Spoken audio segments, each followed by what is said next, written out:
안녕하세요. 결혼 앞두고 파혼했습니다. 제가 올해 29살인데 원래는 30이 되기 전에 꼭 결혼을 하고 싶었어요. 2년 조금 넘게 만난 남자친구와 지난달부터 결혼 이야기가 오가기 시작했고 30 넘기 전에 결혼하고 싶어 했던 저 때문에 조금 서두르는 느낌으로 올 연말 내로 결혼식을 올리는 쪽으로 이야기가 진행되고 있었습니다. 결혼 준비를 서두르긴 했으나 식장이나 스드메 같은 걸 따로 예약해 놓은 건 없었고 신혼여행지는 어디가 좋을까 뭐 그런 이야기 주고받고 있던 상황이었어요. 그런데 이렇게 파혼을 하게 되었고 그 이야기를 사연으로 적어 보내고 있네요. 30 전에 결혼하겠다는 제 작은 소망은 물 건너가게 되었지만 딱히 파혼해버린 이 상황에 대해서 후회가 남는다거나 하지는 않네요. 30 전에 결혼하겠다던 그 작은 계획 때문에 제 창창한 앞길을 제 손으로 꼬아버릴 뻔했다 생각하면 오히려 좋은 결정 내렸구나 하는 생각뿐입니다. 결혼까지 생각했던 남자친구는 저보다 5살이 많아요. 하지만 그 나이 차이가 그렇게 크다고 느껴지지는 않았습니다. 남자친구가 똥안이라서 그렇다는 건 아니고요. 처음에는 그게 성격이 잘 맞는구나 생각했었는데 남자친구의 가족관계를 알게 되니 왜 그렇게 느꼈는지 딱 알겠더라고요. 남자친구의 가족관계에 대해서는 결혼 이야기 나오기 직전에 남자친구가 말해줘서 알게 되었습니다. 남자친구 위로 누나가 한 명 있어요. 사실상 이 파혼의 결정적인 역할을 한 예비신우이지요. 남자친구가 집안의 막내이기도 하지만 늦둥이이기도 해서 이 예비신우와는 나이 차이가 13살이나 났습니다. 저희 막내 이모랑 비교해도 나이 차이가 얼마 나지 않는 사람이 내 신우가 될 수도 있다니 솔직히 그땐 까마득했어요. 심지어 결혼도 일찍 해서 예비신우한테 딸이 한 명 있는데 20대 초반으로 대학교까지 다니고 있다는 말까지 들으니 아찔하더군요. 남자친구는 그런 저를 보고 누나가 엄청 좋은 사람이라고, 따지고 보면 누나도 누나네 시댁에선 며느리 아니겠냐, 거기에 딸 키우는 엄만데 걱정할 게 뭐가 있겠냐며 걱정일랑 할 필요가 없다고 말을 하더라고요. 그러다 하루는 그렇게 신경 쓰이면 먼저 한번 만나보자고 하면서 자리까지 만들게 되었지요. 그래서 처음 예비신우랑 만나게 되었습니다. 첫 인상만 두고 보자면 남자친구 말대로 제가 너무 사서 걱정을 했나 싶었을 정도였지요. 하지만 한번 봤다고 해서 그 사람을 다 파악할 수 있었겠나요? 그 자리에는 예비신우뿐만 아니고 예비신우의 딸, 그러니까 예비시조카도 같이 나왔었어요. 예비신우가 딸한테 너 맨날 언니 있으면 좋겠다고 했었잖아 하면서 저랑 친하게 지내라는 식으로 이야기를 했지요. 쭈뼛거리는 게 내성적인 성격처럼 보이긴 했는데 그래도 또 요즘 애들이라고 하고 싶은 말은 다 하고 자기 의견 말하는데 거침이 없던 아이였어요. 아무튼 그날 저도 예비신우한테 제 소개를 하면서 제가 일하고 있는 회사라든지 이런저런 이야기를 나누게 되었는데 예비시조카가 저희 회사 이름을 듣더니 눈이 반짝반짝 빛나더라고요. 알고 보니 예비시조카가 학교를 관련 전공으로 다니고 있었고 또 저희 회사가 그쪽 방면에서는 이름이 있는 회사다 보니 당연히 관심이 있을 수밖에요. 예비시조카도 졸업하고 나면 저희 회사 다니고 싶다며 저보고 참 부럽다고 하더라고요. 그런 자기 딸을 보고 있던 예비신우가 저를 보더니 참 잘됐다고 하면서 저보고 우리 딸 졸업하면 올케가 힘 좀 써주면 되겠네. 우리 딸 취직은 믿고 맡기면 되겠나 하면서 말을 하더라고요.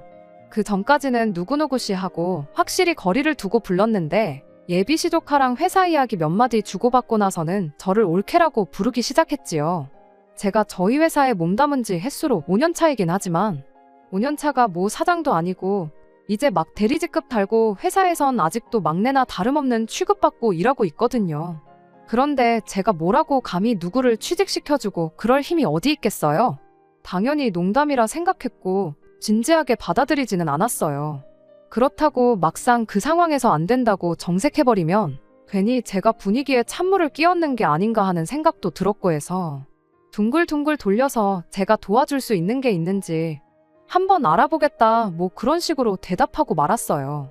예비시조카도 그런 예비신우 보고는 요즘 세상이 어떤데 그게 가당키나 하겠냐고 기대도 안 하던 눈치였고 남자친구도 저한테 너무 부담 주지 말라는 식으로 예비신우한테 한마디 했지요. 그 뒤로는 별다른 이야기가 없었고 분위기도 좋게 자리가 마무리되었고요. 그 뒤로는 예비신우랑 따로 만나거나 할 일은 없었지요. 결혼 준비 시작했다고 해서 매일같이 예비시댁에 눈도장 찍으러 다니고 그럴 필요는 없는 거잖아요. 당장 결혼식 연말에 올릴 생각하면 하루가 바쁜 시기였으니 더더욱이 그런 데다 시간을 쏟고 싶지는 않았어요. 남자친구도 결혼 허락 받은 뒤로는 저희 집에 따로 인사하러 오거나 그러지도 않았고 사실 그럴 필요도 없었고요. 그렇게 남자친구랑 짬짬이 시간 내서 결혼에 관련된 거 알아보고 뭐 그런 식으로 데이트를 하고 그랬지요. 그런데 하루는 모르는 번호로 저한테 전화가 오더라고요. 원래도 제가 모르는 번호로 오는 전화는 거의 받지 않아요.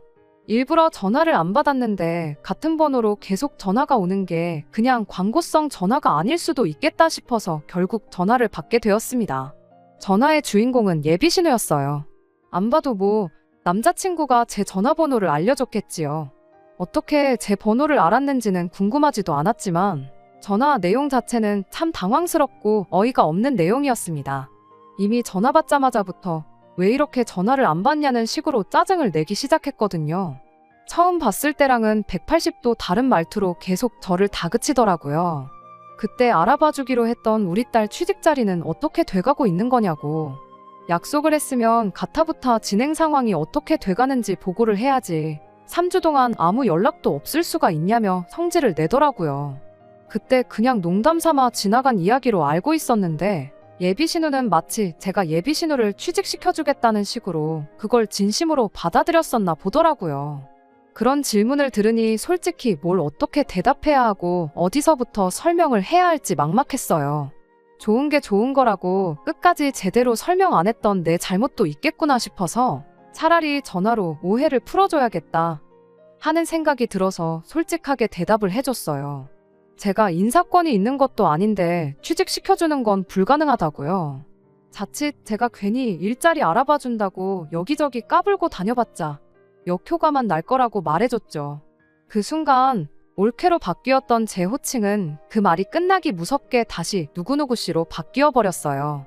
저를 그렇게 안 봤는데 시댁에 점수 따겠다고 공수표나 날리고 다니고 그거 되게 안 좋은 행동이라면서 저를 비난하더군요. 목구멍 밖으로 튀어나오려는 말들을 눌러 참으며 그러면 그럴 게 아니고 제가 이력서나 자기소개서 같은 거 봐주고 업계 동향이라든지 취직 전에 미리 준비해두면 좋을 것들이라든지 그런 부분들을 예비시 조카 직접 만나서 설명을 해주고 그러겠다 했어요. 예비신우는 여전히 제가 처음이랑 말이 다르다면서 사람이 언행일치가 돼야 되는 거라고 뭐라 하더라고요. 그래도 안 되는 건 안 되는 거란 건 알았는지 그럼 예비시 조카 만나서 좋은 이야기도 해주고 취직 잘할 수 있게 도와달라 뭐 그런 식으로 자기 할 말만 하더니 전화를 뚝 끊어버렸어요.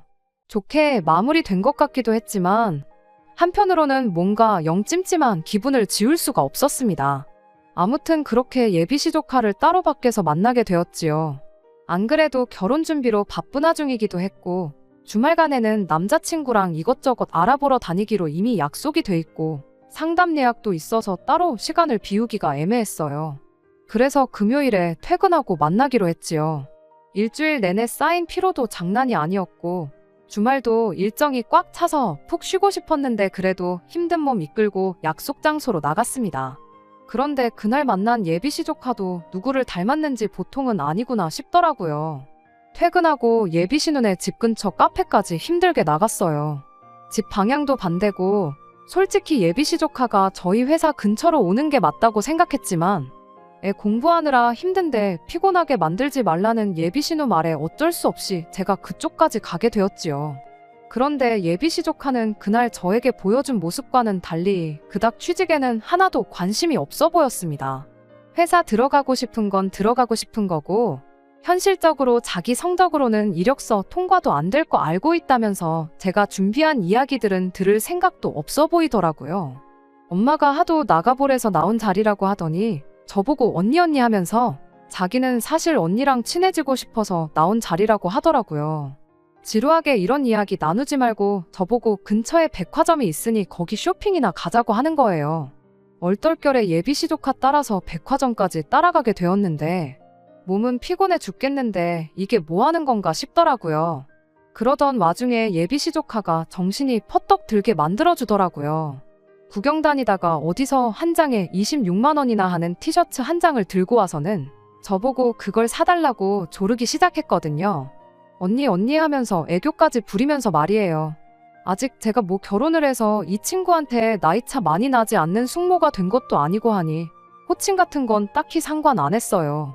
하지만 애초에 저를 보겠다고 자리에 나온 목적이 저한테 티셔츠 쪼가리 한 장 얻어 입겠다고 나온 거라는 걸 알게 되니 열이 받지 않을 수가 없었어요. 그 26만 원짜리 티셔츠 한 장 사주는 돈이 아까워서는 아니고 참 사람이 무례하구나 싶었거든요. 지치고 피곤했던 제 몸 상태는 둘째치더라도 저는 최대한 도움을 주기 위해서 이것저것 알아보고 왔던 상황이거든요. 실제로 성적표가 안 좋아도 관련 자격증이라든지 공모전이라든지 외국어 실력 같은 것만 가지고도 회사에 취직 성공해서 다니고 있는 직원들도 몇 있어서 어떻게 준비하는 게 좋을지 그 사람들 붙잡아가며 물어본 고생까지 생각하니 저도 모르게 터져버리고 말았어요. 그렇다고 제가 욕을 했다거나 그런 건 아니에요. 말이 좀 세게 나가긴 했어요. 정신 차리라고 바쁜 사람 불러다 놓고 이러는 거 솔직히 보기 안 좋다고요. 이러나 저러나 결혼하게 되면 내가 아가씨 언니가 아니고 숙모가 되지 않겠냐 하며 호칭도 한번 정리를 해줬어요. 그리고 여기서 이럴 게 아니고 나도 해야 할 건 해야겠다고 예비시조카 백화점에서 데리고 나와 근처 카페로 향했습니다. 그리고 원래 목적대로 알려주기로 한 것들 다 설명해줬지요. 따놓아야 할 자격증이나 영어 시험 점수라던가 해서 제가 알아온 것들 하나씩 설명해주기 시작했어요. 그런데 예비시조카는 관심이 전혀 없다는 듯 너는 떠들어라 하는 식으로 지루한 표정을 짓고는 핸드폰으로 아까 보던 옷 구경이나 하고 있더라고요. 그래서 또 한마디 했어요. 내가 여기 나온 거 너네 엄마 부탁으로 온 거다. 우리 회사에서 일하고 싶다고 말한 건 너 아니었냐. 이러는 거 진짜 예의 아니고 그런 식으로라면 우리 회사는커녕 그 어떤 회사도 취직 못할 거다. 내가 사장이라고 해도 너는 취직 못 시켜준다. 졸업까지 정신 똑바로 차리고 공부 열심히 해라 충고를 해줬습니다. 제가 좀 화를 내니 그제서야 듣는 척을 하더라고요. 그렇게 설명할 거 다 설명해주고 배고파 보여서 밥도 사주고 집에 가서 예비신우랑 먹으라고 빵이며 이것저것 사서 돌려보냈어요. 그러고 집에 돌아왔는데 저녁 10시가 훌쩍 넘어 있더라고요. 원래는 다음날 남자친구랑 만나서 준비할 것들 미리 인터넷으로 조사 좀 해볼 계획이었는데 조사고 뭐고 그냥 드러누워 쉬고 싶더라고요. 그래서 씻고 나와 소파에 엎어져 있었는데 전화가 한 통 오더라고요. 예비신우였어요. 고생했다 수고했다는 말 듣자고 받은 전화는 아니었는데 전화 받자마자 예비신우가 저한테 고함을 치기 시작하더군요. 대뜸 한다는 소리가 누구누구 씨는 시댁 알기를 얼마나 우습게 알길래 벌써부터 태도가 그딴 식이냐고 저한테 뭐라 하더라고요. 요즘 사람답지 않게 참하고 예의 바른 사람이었는데 이제 보니 앞뒤 다르고 아주 두 얼굴에다가 개념이 없니 어쩌니 하면서 짜증을 내는데 수고했다 한마디 들어도 모자랄 판에 싫은 소리부터 쏟아내니 이유가 뭔지 알고 싶은 것보다 저도 화가 나기 시작했습니다. 그래서 저도 퉁명스럽게 뭐 때문에 그러시냐 대답했지요. 그랬더니 예비신우는 아직도 네가 뭘 잘못한 건지 모르냐면서 제가 예비시조카한테 너너거리고 반말하는 게 맞는 거냐면서 성질을 부리더군요. 애 취직시켜달라고 보내놨더니 아주 애를 기를 죽여서 돌려보냈다고 그게 말이나 되냐는 거예요. 결혼 전인데도 이렇게 시댁 식구들 어려운 줄 모르고 나이 좀 많다고 사람 하대하고 그러는데 결혼하고 나면 아주 볼만하겠다고.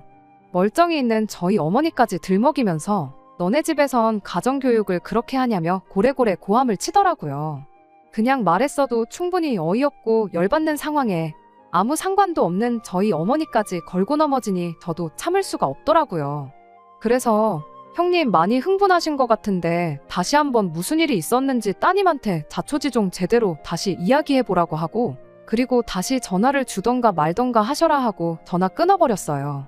그랬더니 다시 전화가 와서는 어른이 말하는데 말이 그렇게 기냐고 저보고 버르장머리가 없다면서 그걸 걸고 넘어지더군요. 저도 이성적으로 대하기 힘든 상황이었고 저희 어머니의 더불어 가정교육 이야기까지 들었는데 더 통화했다간 아주 대판 싸움이 날 것 같아서 더는 할 이야기 없고 내일도 모레도 볼 일이 많아 이만 쉬어야겠으니 전화 끊겠다. 또 전화해도 안 받을 거다 말하고 전화 끊어버렸어요. 그 뒤로 전화기가 몇 번 더 울리기는 했는데 이미 또 전화를 할 거 예상해서 벌써 무음으로 돌려놓았던 터라 싹 다 무시해버리고 그냥 잠에 들어버렸습니다. 아침에 일어나 보니 전화가 10통은 더 와 있었어요. 신경 쓰였지만 최대한 무시하고 약속 장소에 남자친구 만나러 나갔지요. 그런데 남자친구도 저를 만나자마자 한다는 소리가 너 정신이 있는 거냐 없는 거냐 따지고 들면서 애도 아니고 네 기분 나쁘다고 일을 이렇게 크게 만드냐 하면서 뭐라 하는 거예요. 제가 남자친구한테 물었죠. 무슨 상황인지 자초지종은 처음부터 끝까지 다 듣고 나한테 뭐라 하는 거냐고요. 그랬더니 남자친구는 거기다 대고 제가 시자 들어간다고 해서 과민 반응을 하는 거라는 식으로 몰아가더라고요. 다른 걸 다 떠나서 우리 누나가 너네 이모뻘 되지 않느냐고. 너 니네 이모한테도 그렇게 떽떽거리고 성질 부리냐 하면서 따지고 들더군요. 어이가 없어서 아무 말 안 하고 있었더니 어른이 말하면 내내 하고 고분고분하게 나왔어야지. 일을 더 크게 만들어서 중간에서 자기만 입장이 난처하지 않느냐고 짜증을 내는 거예요. 아무리 상황이 어이가 없어도 어른이 기분 나쁘다고 말하면 죄송합니다. 다음부터는 안 그러겠다. 조심하겠다. 사과 먼저 하고 조카 바꿔달라 해서 조카한테도 미안했어요. 한마디 해주고 반성하는 모습 보여줬으면 일이 이렇게 커지지 않았을 거 아니냐고 따지고 들더군요. 미안했어요? 결혼하면 내 조카 되는 거나 마찬가지인데 그럼 그때도 존댓말을 해야 하는 거냐 물으니 그래도 나이 차이가 얼마 나지 않으니까 존댓말 하는 게 보기 좋은 거 아니겠냐고 하길래 그럴 거면 당신도 앞으로 당신 조카 앞에다 두고 존댓말 해라. 그럼 나도 존댓말 하겠다 대답했죠. 남자친구는 거기다 대고 한다는 소리가 자기는 걔 꼬맹이 시절부터 보고 커왔으니 존댓말을 할 필요가 없다고 하더군요. 자꾸 일 크게 만들지 말고 사과 한마디면 끝나는 걸 왜 그렇게 자존심을 세우냐고 따지는데 이젠 하다못해 내 남편 될 사람까지 자기 조카한테 존댓말을 하라고 하니 어이가 없었어요. 애초에 제가 예비시 조카한테 초면부터 반말하고 무례하게 굴어서 그런 거라면 이렇게까지 열받지는 않았을 거예요. 일단 저도 결혼 안 했으니 남남이라 생각하고 있었고 처음에는 극존칭까지는 아니지만 처음 만난 사람이다 생각하고 존댓말 해줬어요. 그러니 취직 준비는 됐고 백화점 가자는 소리에 거기까지 따라가 준 거죠. 지들 필요할 때나 올캐고 외숙모지. 애초에 예비신우가 자기 딸 취직시켜달라는 어이없는 부탁만 안 했어도 결혼식 올릴 때까지 만날 일도 없었을 거예요. 그런데 저래놓고 나중에 취직이라도 안 됐어 봐요. 아마 애는 멀쩡한데 제가 성의가 없어서 취직을 못했다 제 탓을 하지 않았겠어요. 가뜩이나 열이 올라오는데 남자친구는 그 와중에 지 누나한테 전화를 걸어서 저한테 바꿔주더군요. 애초에 제가 전화를 걸어서 사과를 하는 모양새가 시나리오에 있었던 건지 예비신우는 어디 한번 사과해봐라 하는 식으로 나오더라고요. 제가 미쳤다고 거기다 대고 죄송합니다 했겠나요? 전화 받자마자 제가 잘못한 게 있으면 사과를 드리겠지만 아무리 생각해도 저는 잘못한 거 하나 없는 것 같다고 딱 잘라서 말했어요. 만약에 저희가 결혼해서 아이가 태어나면 형님도 우리 애한테 꼬박꼬박 존댓말 한다면 내가 다시 생각은 한번 해보겠다 했지요. 제 말에 예비신우가 뭐라 짓거리길래 그럼 그렇게 하실 생각 없는 걸로 알겠다. 저는 할 말 다 했고 더 할 말이 없으니 전화 끊겠다 말하고 전화기 남자친구한테 넘겨줬어요. 남자친구가 저한테 계속 전화기 들이밀길래 자리에서 일어나 밖으로 나갔지요. 남자친구는 전화 끊고 부랴부랴 저를 쫓아오더라고요. 거기서 돌아선 저를 잡아도 모자랄 판인데 지금 우리 누나가 말하는 도중에 전화를 끊어버린 거냐며 저보고 이렇게 위아래가 없는 사람이었냐고 하면서 실망이라 하더라고요. 이미 남자친구 저 태도만 봐도 결혼하면 어떻게 될지 눈에 선하더군요. 제가 30 전에 결혼을 하고 싶었던 거지 안 한다고 누가 잡아가는 것도 아닌데 미쳤다고 이 결혼을 하겠어요? 이게 똥인지 된장인지 헷갈리는 것도 아니고 누가 봐도 똥인데 구태여 제가 그걸 찍어 먹어보고 확인을 해야 할 필요가 있나 싶더라고요. 그래서 쫓아 따라오는 남자친구 정강이를 구두발로 차버리고 한마디 해줬습니다. 시자 들어가는 게 무슨 벼슬인 줄 아냐고. 내가 네 조카 눈치까지 봐가면서 살아야 되냐고요. 자꾸 위아래 따진다고 하는데 숙모가 조카한테 존댓말로 미안했어요 사과하는 건 위아래가 있는 거냐 한번 생각해보라고 했지요. 거기서도 남자친구는 지나 자기 식구들이나 아무 문제가 없다는 식으로 말하더라고요. 저보고 자존심 세우지 말라더니 자존심은 누가 세우고 있는 건지 참. 결국 그날 저녁에 전화로 파혼 통보했네요. 예비신우가 와서 내 앞에 무릎을 꿇고 빌더라도 마음 돌릴 생각 없으니 앞으로 연락도 하지 말라고 했습니다. 만나온 시간에 비해 쪽나는 건 단 하루도 안 걸리더라고요. 그런데도 아쉽거나 그러지는 않아요. 상견례는 커녕 남자친구 부모님도 만나보지 않았는데 누나가 저런데 뭐 부모님은 안 만나봐도 뻔할 뻔짜겠지요. 시조카도 떠받들어 모시고 살아야 하는 며느리 자리였는데 시부모님은 제가 하루 12시간을 업고 다녀도 모자라다 했을 거예요. 시자 들어가는 거 벼슬 아닌데 그 집 며느리가 벼슬 자리도 아니고 못하러 제 팔자 제 손으로 꼬아버리겠어요? 그나마 일찍 파혼해서 제 아까운 시간 조금이라도 절약할 수 있었다는 걸 위안 삼으려고 합니다. 끝까지 들어주셔서 감사합니다. 오늘의 사연은 여기까지입니다. 구독과 좋아요, 알람 설정 부탁드리고 더 좋은 사연으로 다시 찾아뵙겠습니다. 감사합니다.